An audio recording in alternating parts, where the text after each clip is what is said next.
For the Fish Fingers and Custard's Explosion Network's Doctor Who after show, the first episode since the 27th of October 2022, in which we talked about the power of the Doctor. So there you go. My name's Dylan Blight, joining me, as always, in his 14th regeneration, Ashley Hoblet. Hey Dylan, excited to be here, and I'm glad that I've also got my 10th face while being in my 14th reincarnation. It happens to us all eventually, you know? Just the generator just occasionally repeats itself. Yeah. So it's just life, you know? It's like growing old. Yep. All right, so let's get straight into it. No, let's not if you obviously let's treat this like so. I'll put it this way: I went on Tracked, right, to check into the episode just before. Yes. I was like, oh, I forgot to check in. They've separated it into a completely. Well, like, they confirmed they're starting at 0 again, which is wild. Yeah, which is there was a lot of kerfuffle about the end of New Who.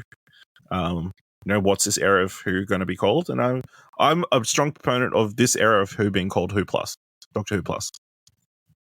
So it's the Disney Plus era, not the new Who, not the new Who. Yeah, could be. Yeah, so they're treating it as fully reboot. Russell T Davies is apparently like, the only way I ever come back to Doctor Who is if I just get to restart that motherfucker every time. I'm back to season 1, baby. Like, no messing around. So that's crazy. Is it though? It kind of is, just because I'm like, oh, it's so weird. I mean, it isn't uncommon to like start at 0, especially more in comic books. You start a new volume, or a new run of a show. Yeah, but it's still got the same continuity. So this is so now there's like 3 brackets volume to Doctor Who. It's like yeah. Anyway, so we weren't the biggest fans of the last couple of years of Doctor Who. Hits and misses, but more misses than hits. That's not down to the cast or Jodie Whittaker's Doctor, more down to a lot of the writing and creative choices. A lot of the writing and creative direction of the last couple of years was definitely poor. So coming into this, it was a mix of, I remember saying, a year ago, crazy. I remember saying, like, I'm excited. Hopefully it's good, but pulling back to Russell T Davies just feels like such a we screwed the pooch so bad. We gotta go back to the guy who fixed it last time for us, sort of thing. So that was sort of making me feel a bit iffy about it. However, with all that said, we're back, baby. I am absolutely. I was very happy watching this. I don't think this is like the greatest. This is the thing. This never needed to be the greatest episode of Doctor Who ever out, but it just needed to be fun and just like bring back like the core principles of the show and whatever else. And just watching, I was like, it finished, and I just went, well, that was fun. I enjoyed that. I had my full attention. That was a great time. I'm keen for more. Give me more. When's it? Next week? Fuck yeah, let's go, baby. So, I think Beep the Meat is fantastic. Oh, Beep the Meat! We had to go look that motherfucker up and find out it's actually a returning character, so comics and stuff like that. So, which is why we've got 3 writers for the episode. So, Russell T Davies wrote it, and then they based on Pat Mills and Dave Gibbons' story. So, also should say this episode, getting ahead of myself, The Star Beast, directed by Rachel Talalay. What were your thoughts? I thought it was a good episode. I think there's definitely elements that I didn't enjoy or particularly like, but I feel like more than anything, this was like definitely a setting up episode. They had the idea of, hey, let's reunite Tennant and Donna. This episode, we really need to explain how we were able to do this without, after pretty much putting them in a position where they could never be reunited again. How do we retcon that so they can be together? And that's kind of what this episode, that's what the job of this episode is kind of to do, I feel like. Didn't work for you? No, I think it was fine. I think elements of the explanation are not great. I feel like there's certain wording they could have used that would have made it a bit more tolerable. but yeah, I enjoyed it for the most part. You know, the Meep. I knew the Meep was a character from the comics, I think, beforehand, but I didn't see the twist coming. Surprisingly, obviously, I hadn't read into it too much. But yeah, I mean, it's cool to see David Tennant back as a Doctor. There's some weird stuff with the sonic screwdriver in this episode, and I'll tell you what, you can see the increased budget on screen. Yeah, there's a lot more explosions, a lot more graphics. Yeah, it's an interesting choice. I was just so happy to be watching. Like, first thing, booting up on Disney Plus, you're like, this is odd, but let's go. Yeah. And it starts, and I was like, wow, I'm watching on, I think this is 4K. I'm used to ABC iView, barely like 720p. Like, it's just, I was like, I've never seen faces this clear on this show before. Is this? That's what they always look like. Is this what it's like on the BBC iPlayer? I don't know. Like, you know, so no, we have to watch it on actual BBC, or wait till it comes to another streaming service. Yeah. So I was like, it looked better when I rewatched episodes on Stan, but yeah, ABC iView always looked like shit. So I'm just so used to that. So actually, that's interesting. I don't know. They haven't got the entire library of Doctor Who on there, do they? It's just this one episode. Yeah. So I don't know what the go is with that. Maybe eventually, but the other places have got like licensing deals and licenses stuff, to exclusive. Well, I wouldn't have thought they would have exclusivity deals, though. You know what I mean? No, I don't think it'll be exclusivity, but I just think when like the Stan rights are up or whatever, I would be shocked if Disney just pays to have everything over there, especially if this proves to be a big success for them. Because the thing is, if anyone doesn't know, the show is literally this now. It is, hey, are you in the UK? Yeah, it's on BBC. Where are you? Anywhere else? It's on Disney Plus. That's it. There's no, you don't need to go working out. It's like, where do you live? Outside the UK? Disney Plus. So this, and that includes obviously the whole of America, which is going to be the huge thing. And Doctor Who had previously been large in America, especially in the height of its popularity. Like Comic-Cons and stuff like that were pretty big. So I assume Disney's hoping that they can reach some sort of similar success. Well, I think I'm reading this Radio Times article. It's a huge week for Doctor Who, and overnight ratings for the 60th anniversary special have proven it. The first special, which saw David Tennant and Catherine Tate return to the sci-fi after 15 years, has become the biggest drama launch of 2023 with an overnight audience of 5.8 million. I assume that's BBC ratings. So the biggest rating since the 2019 New Year special. Go off. All right, so let's talk about the episode. So it starts with I like the way it just starts. Like, there's no fucking around. It's just, excuse me, you think it just starts? Well, it kind of does. Oh no, it has David Tennant. It has the Doctor talking to the. No, it has like a recap video, pretty much. Clearly shot after they've shot the episode, and they're like, "Fuck, we're getting into audience. Nobody's going to understand this without us doing some sort of thing at the start." And it is the most awkward, shot in front of a green screen thing, I think. In any Doctor Who. Yeah, I forgot about that, to be honest. So they do the thing where they're like, it from your mind. Yeah, purged it from it. They do the thing where they're like, "Oh, I wiped a memory, blah blah blah blah." I was like, "Cool, whatever." But the actual episode when it starts, it's 14th Doctor, presumably just post-regeneration, does the usual Doctor thing of, I'm going to head to my favorite location. Like, I'm just going to head to London, or somewhere in the UK or wherever the fuck. Like, I assume that's how it is. It's just like, TARDIS, take me to somewhere I like, see what's going on. Bumps into Donna Noble straight away. So that's the whole, like, there's no mess around. Like, this thing they straight away get into this whole comedy situation. Comedy situation, which is very funny because hey, it goes to help, flips off the box, sees it's Donna, puts the box back, which I thought was very funny. And then the fact that when she's then like, Rose, and he's like, Rose. I loved all that. I thought that was quite funny.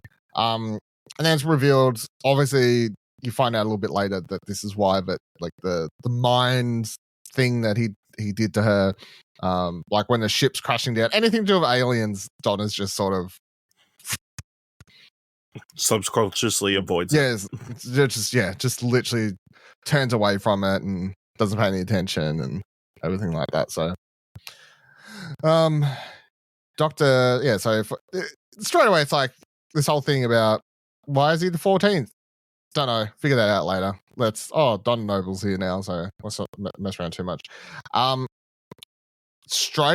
like 10 minutes into the episode, I think, before we get like straight into like a transphobic attack by school kids on a fucking bikes riding past Rose, which I thought was like, holy shit, they're just like straight up dead naming her. That's yes, Russell T Davies era. Yeah, I was like, he ain't fucking around. Like he's like, I'm back, and apparently he got he's just doing whatever he wants to do, which I have no problem with because, like Russell T Davies is like one of the biggest, I guess, especially UK, like, I know it sounds like a silly term, but I guess queer TV show runners, creators, and like, what was his last show that you really enjoyed? I can't remember the name of it. Anyway, it was like the miniseries thing that was really good. Yeah, I can't remember what it was called. It was like 6 or 7 people in that show. You're like, they should be the Doctor. Yeah, they were all really, really good. I wonder how. It was about the AIDS epidemic and shit like that. So, but I mean, like, obviously Russell T Davies is always. It's a sin. That was it. It's a sin. There you go. Then I look at Torchwood. The introduction. Bunch of characters in that queer. Like I've seen people. He literally made the show queer as folk. So I mean, yeah. So people are acting like this is such a shocking thing, but this is just Russell T Davies, right? This is just he's a vocal supporter and always has been for queer characters and stuff in anything he makes. So I don't feel like it's I've seen that, and I don't know how much time you want to spend on it. Obviously, the trans stuff in this episode, the pronoun stuff in this episode, that's caused a lot of. Well, that's it.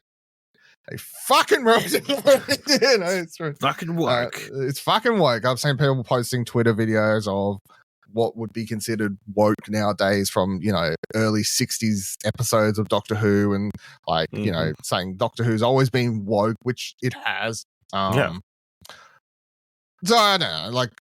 I've just been ignoring it because I really don't feel like it's worth putting there's no point arguing with these people. There's no point really going the thing that they honestly, you've never been the audience. If you slipped into Doctor Who and you enjoyed it for a while and you somehow missed or didn't take in any of the storylines and messages that are quite there was like a massive the last Doctor was in a kind of lesbian relationship, and then even with Matt Smith's era, there was a very prominent lesbian / interspecies relationship that was part of the show. Like, so people were like, they were just friends. Sure.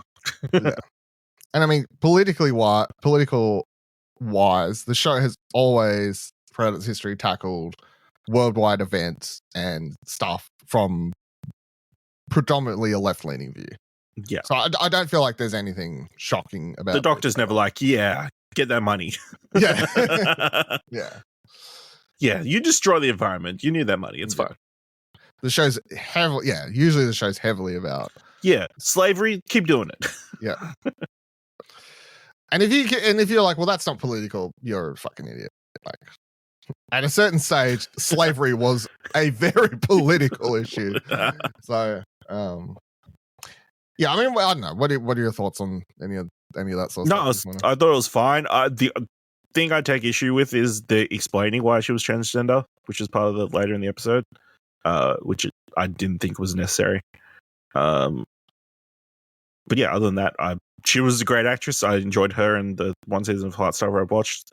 So Yasmin Finney is really, really good in Heartstopper, both seasons.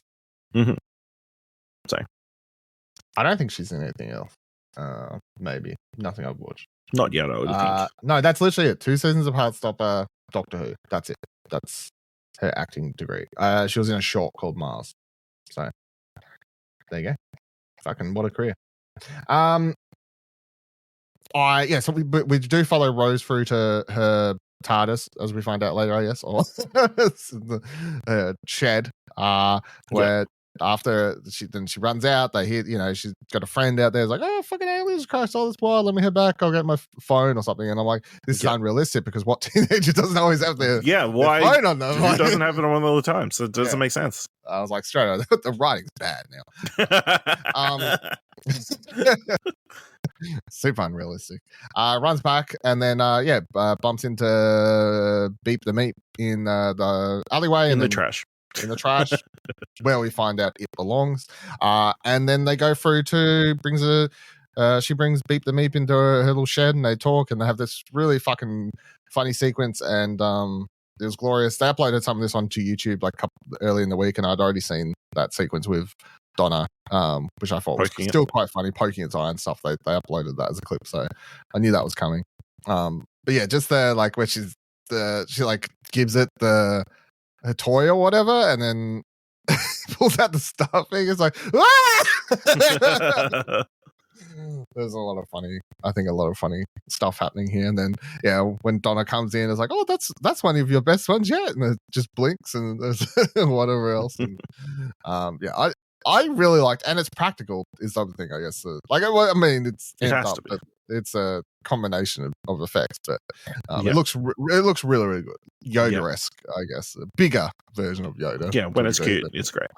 When it's cute, it's really fucking cute, which makes the switch great work so much better, I think, later when it just goes full fucking evil. So yeah. But yeah, around this time we also meet the what are they called? I wrote found it here somewhere. Wrath Warriors. Yeah. So they're who, at this time you see come down, you assume they're the bad guys. I assume it's oh no, it is Wrath. I thought it was gonna be Wraith. No. Wrath Warriors, they come down, they're like, oh, we're hunting the Meep. Beep the Meep. Yep. Oh no. And then we got a bunch of around this time then Doctor breaks into the crash landing site of a alien ship, gets in, we meet a new character, fucking what's their names here somewhere, Shirley Ann Bingham. And this was another thing, I can't believe I saw this, and I was like, wow, by the way, to show you, put the biggest like clown face moment I think I've seen on Twitter this week is someone quote retweeting and going, I have no problem with their putting disabled characters in a show, but when you very clearly see that this person can move their legs. Why the fuck would you tweet that? That is so. And then everyone just like went to ham on this person and said, "You're a fucking ableist idiot." Like just because you can move your legs or like something doesn't mean you don't require a wheelchair. And I was like, "Oh, this is just fucking glorious." It was the biggest like absolute. I mean, and that tweet was still up. Like, yeah, I mean, it could just literally be their feet that are injured, but the rest of their legs they have full movement in. But they can't stand because of that, Yeah, there's so many. But it's also that thing of like, this. I mean, it's fucking wild because I don't know. Like maybe it's just because like I certainly don't like. I have people come into work in wheelchairs, right? And I can see them. Mm-hmm. Like if I see them move, I don't go, "Oh, you cheeky fuck." You're just trying to get a cool disability pension. Try and get that good handicap parking space. Yeah, trying to get fucking you just wanted the good space. I was like, Jesus Christ. I don't know. I know if I was like, I can't believe I don't know. I thought we would pass that place. But I thought we as a society would pass that point where it's like, but apparently not. Anyway, why would you think that? Yeah, if you have a wheelchair, you've got. I don't know. I honestly don't know. But I didn't realize if you have a disability, you need to clearly state it, and you are got to make it very obvious for everyone around you as to what it is, so they don't question your disability. Is what I've found out. So, also that's sarcasm for anyone who doesn't understand it. But yeah, so new character for Yeah, that's right. New character for worked for us, So, new character introduced for what's the fucking company called? Unit. Fuck. Unit. Yeah, fucking going straight. Yeah. So yeah, and from my understanding, she's going to be a recurring. Yeah, unit. That's what I'm saying. She's going to be a recurring member of unit, right? Recurring. So cool. Yeah. She will be back in future episodes, is what I say. And around this time, they do a joke about going upstairs, and she's like, just like, that was something. The dude goes, "I'm sorry, there's stairs up there," and she goes, "Don't worry, just go." I was like, "Why are you saying sorry? There's stairs up there." It's like, you didn't build the stairs, my dude. But anyway, they go up to the ship, and then You didn't build the steelworks. Yeah, exactly. So they go up into the ship. They get like mind controlled. Later, we find out that's beat the meats, mind controlling sort of stuff. Anyway, go back to the house. Doctor follows screams and stuff like that. Ends up back at Donna Noble's house, of course. The funniest thing is that her mum automatically recognizing the doctor's face through the window, where he's like, "Let me in," and she's just like, "You," which I thought was quite a bit fun. I didn't look up. I assume it is the exact same actress, right? For Donna Noble's mum. I didn't look. Let's have a look here. It is, yeah, exact same actress. So, then we get into, as the episode continues, we get into the cross. I don't know. I guess it's what you were talking about. You get the Wrath come in shooting, and then you get the Beep the Meep trying to escape and everything like that, and then the sonic screwdriver is somehow able to create force fields. Is this what you meant? Yes. I mean, on top of him having a like holographic display, which may be a thing that was a thing, but we were never able to see it because of budget reasons. You know? But yeah, him actually being able to create force fields, wild. Sonic screwdriver got an upgrade, I guess. I can live with it. And he's just, what, you just suddenly realized I could be making force fields this entire time. Right. It takes you to the 14th Doctor to work out, how to actually learn how to use the sonic screwdriver to its full capabilities. So yeah. Anyway, they escape. Beep the Meep run somehow through. They go up across all these houses through their joint roofing or what attics, whatever they're called, stuff like that.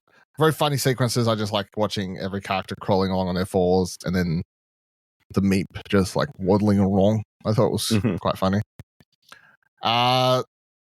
They all end up at the place. The little shootout happening, and then they run away, and then we get into the again another showcase of the massive budget in this. Yeah, like a lot prolonged of shooting and explosions. Yeah, and drone shots. Yeah, all that sort of stuff. So it looked really, really good. So no complaints. They run away. They get away. Then they stop. The Doctor sort of clicks onto it and realizes that there's something happening, I guess, when looks to one of the soldiers that had been shot by the insect things, the Wrath, and sees that they're still alive and not actually dead.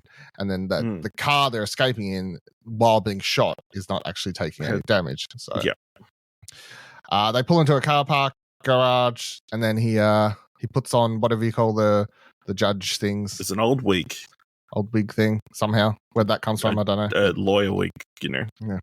Whips it out thin air, calls down and starts court. Yep. Which I thought was quite fun. Pulls out the whatever proclamation, whatever it's called. Yeah, something. Proclamation, something. Basically says no one shoot each other. We're having a good old fashioned court case here. And then the Meep eventually reveals itself for this fucking crazy sequence where it's just complete voice change. Its claws come out, teeth look like daggers. Yeah, it goes from very cute to very evil in about 2 seconds, and it shoots the insect things. And then I also like how the Doctor goes to do his usual thing, which is somehow talks his way out of it and begins doing now what we need to do, and then just gets knocked on the back of the head. Instead of doing I was like, oh, that's fun. All kidnapped, end up back at the spaceship, escape. sends Donna, goes to send everyone away basically, but then Donna realizes, or has a calling, I guess, a sense that she needs to help, remembers the doctor's name. So then you've got these like memories creeping back in, chases after the doctor into the meat ship, and he's trying to stop it from terraforming Earth to take off, is I guess the simplistic way of putting it. Yeah. It was like something about energy and not enough, but then anyway. Well, the ship is powered by using the planet as fuel, so it would have eaten up all of like a 5-mile radius or whatever. Yeah. Which it starts to do. Yeah. And then magically fixes when it retracts it back up. I don't know. Perfectly. Whatever. Yeah. So then they do all this. Doctor's like, no, I can't help you. They get separated because of some like force field thing that comes down between them, separates them, and then they have this I thought it was really well done, but performance wise between them both, where it's this whole thing about the 14th Doctor, David Tennant, realizing that the only way he'll have to unlock her memories to be able to save everyone else, even though he doesn't want to at first. But then you've got Donna saying, my daughter's down there, her family's down there, I need to save them, all that sort of stuff. So, do whatever you need to do. Basically says a bunch of... Also a homage to the last episode it was in, with obviously the Perspex separation. Yeah. That kind of stuff. So that was quite cool. And then they get... so it says a bunch of random words, which reminded me of, I guess, the... I don't know, like when his memories were locked away. No, I was about to say, Winter Soldier, sure.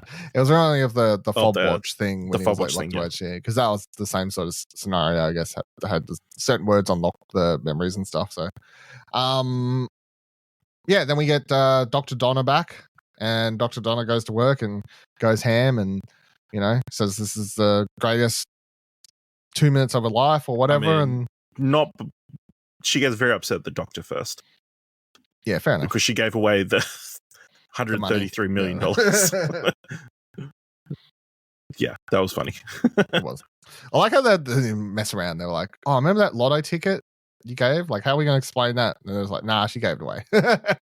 She gave it away because she subconsciously wanted to be like the doctor. Yeah. Yeah. I don't know if the doctor gave it away. Depends which version of the doctor. I mean, yeah, he would have. He doesn't care for money, so. True. Who needs money when you've got all the space and time, Exactly. When you've got a TARDIS that can be your home. Yeah.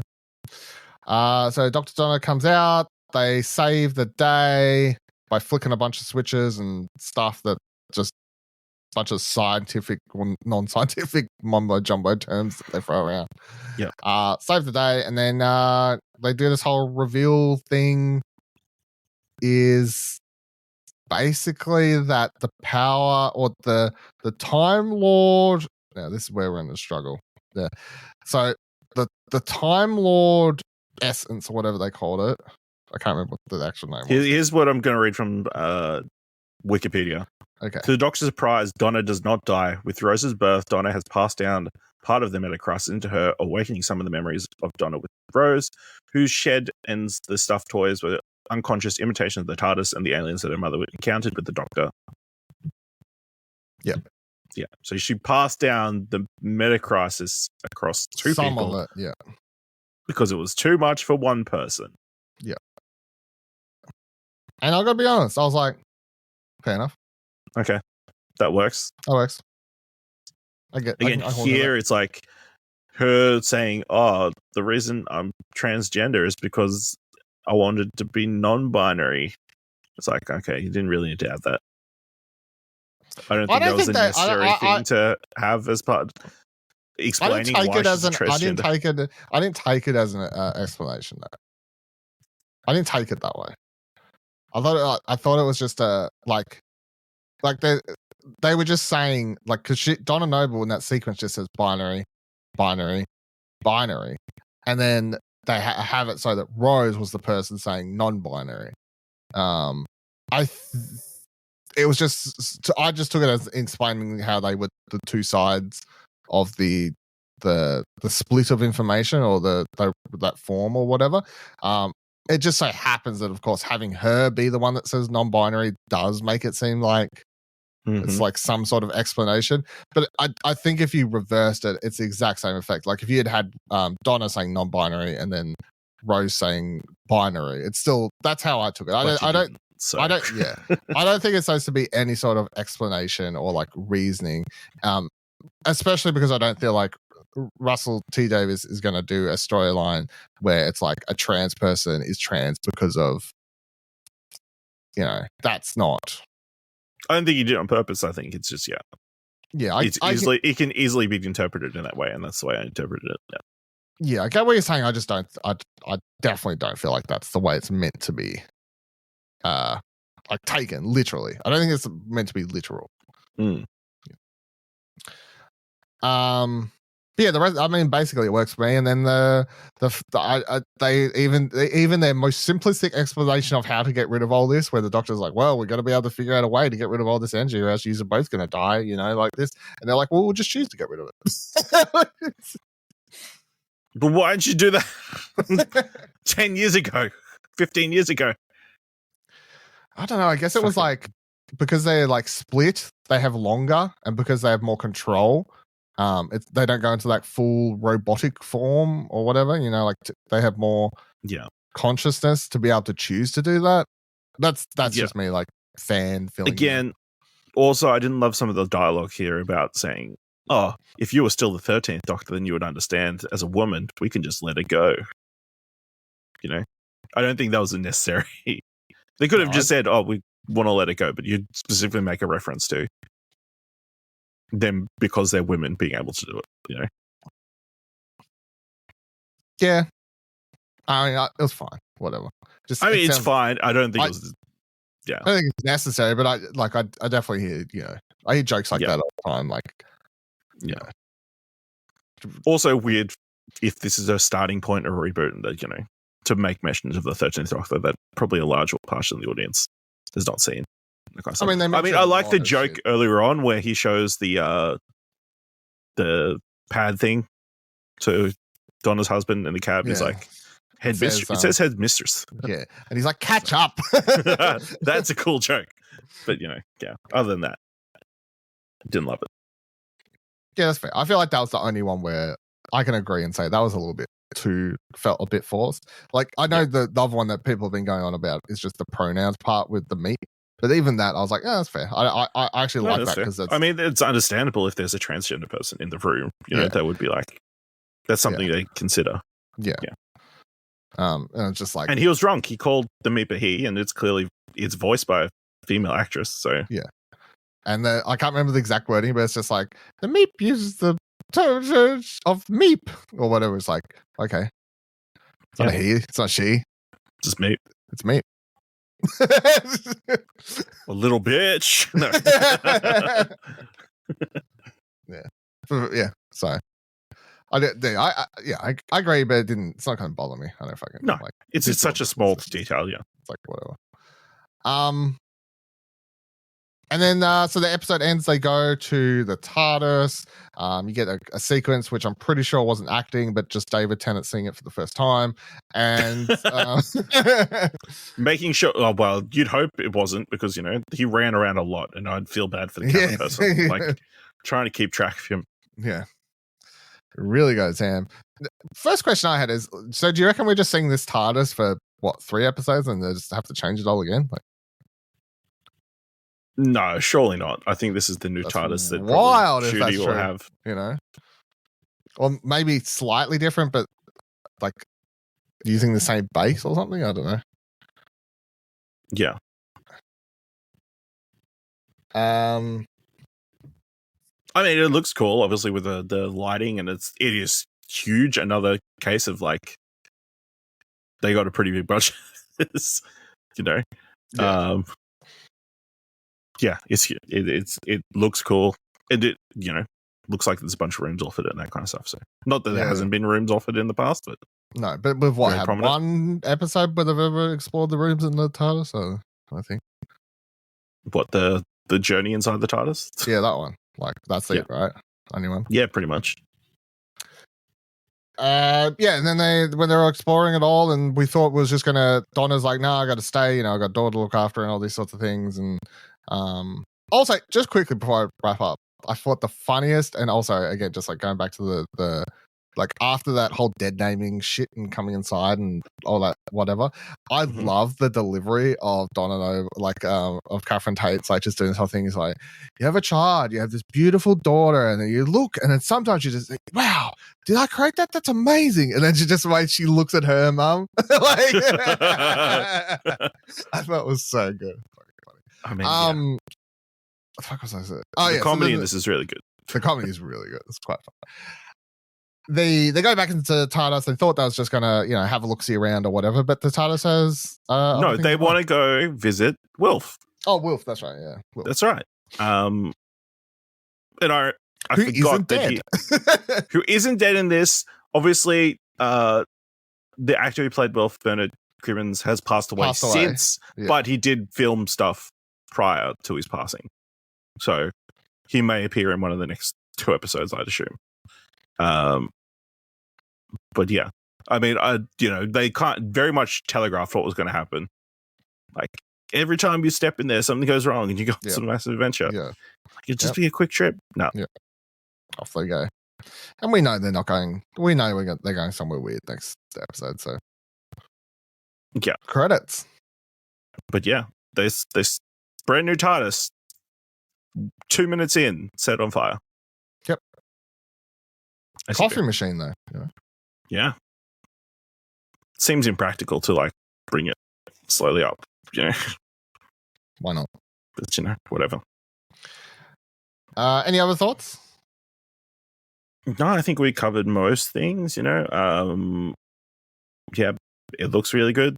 The new titles look really good. Oh, the whole title sequence and the music with a bit more bass and shit. Fucking the end credit song. Yeah, I like it all. It's good shit. Yeah, some good shit. And it still sounds like Doctor Who. It's like they haven't thrown everything out. But yeah, it's good. I'm excited to see what happens next week. Yeah, very good. I'm very excited to have it back. I'm all aboard. Just I felt such a mixed feelings coming into it, but I'm very much like, oh no, fuck it, I'm just gonna enjoy it. Who cares about Russell T? I've nothing against Russell T Davies. I was just worried, just felt sort of sad that's sort of where I'm now. We're going back. Yeah, that we had to go back, but what? Fuck it. Who cares? Yeah. How'd you feel when he said Alonsi for the first time? Whatever. I was like, he said it. Cool. Whatever. I'm not going to tear up at Alonzi as a line. No. David Tennant hasn't died and come back and Yeah. I did again also like the joke about Donna saying, once you reach a certain age, you can't wear tight suits anymore.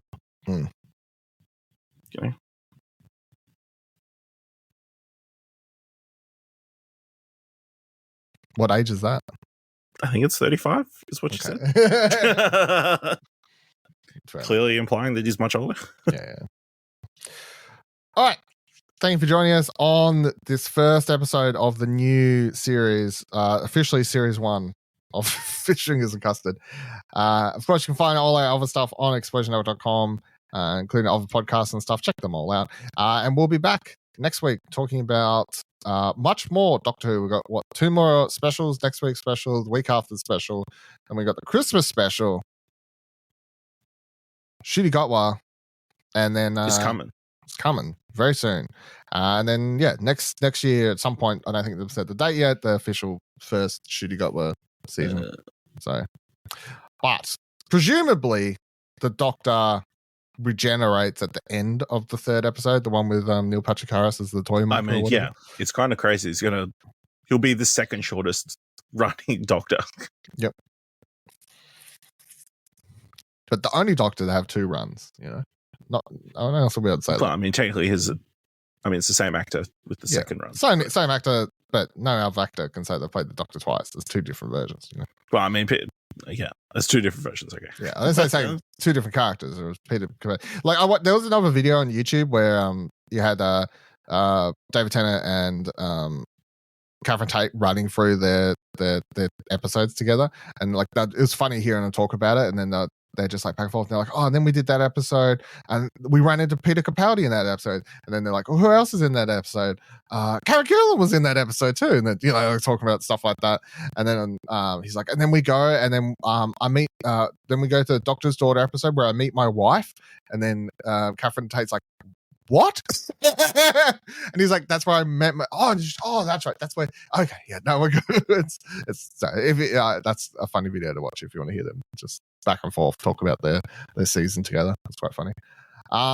Anyway, what was I saying? Ending the show, right? Yes. If you want to hear me and Ash talk about other movies and TV and stuff like that, check out What Do You Want to Watch as well, of course, on all good podcast services and explosionhour.com. You can find it there as well. Follow us on X/Twitter. It's changed its name since we last recorded the show. So explosionhour.com/Twitter takes you to our X page. And sign us off, Ash. Alonzi? I don't know. Yeah, sure. Why not? For this next 3 episodes, Alonzi!